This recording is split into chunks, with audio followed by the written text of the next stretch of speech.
اچھا جی، سب سے پہلے جی ہم دیکھتے ہیں جی کو جو پراپرٹی جو ہے جو خریدتا ہے، جو پرچیزر ہے پراپرٹی کو، پہلے ہم اس حوالے سے دیکھتے ہیں کہ اس کی کیا پوزیشن ہے۔ اس بجٹ میں یہ کہا گیا ہے جی کہ پراپرٹی کی مالیت اگر 5 کروڑ تک ہے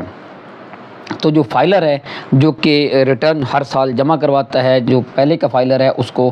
3% جو ہے اس پراپرٹی پہ جو ہے وہ ٹیکس جو ادا کرنا پڑے گا، جو وہ پراپرٹی بیچ رہا ہے، اگر یہ پراپرٹی 5 کروڑ تک ہے، اس کی مالیت جو ہے وہ 5 کروڑ تک ہے۔ اور فائلر جو ہے تاخیر سے ریٹرن جمع کرانے والے، جو ریٹرن جو ہے وہ تاخیر سے جمع کراتے ہیں، جیسے میں نے پہلے کہا کہ جی وہ at the time of sale of property جو ہے وہ فائلر بنتے ہیں اور اپنے ریٹرن جو ہے وہ دیر سے جمع کراتے ہیں، تو ان کو جو ہے وہ 6% جو ہے یہ جو ہے خریدار جو ہے وہ اس کو 6% جو ہے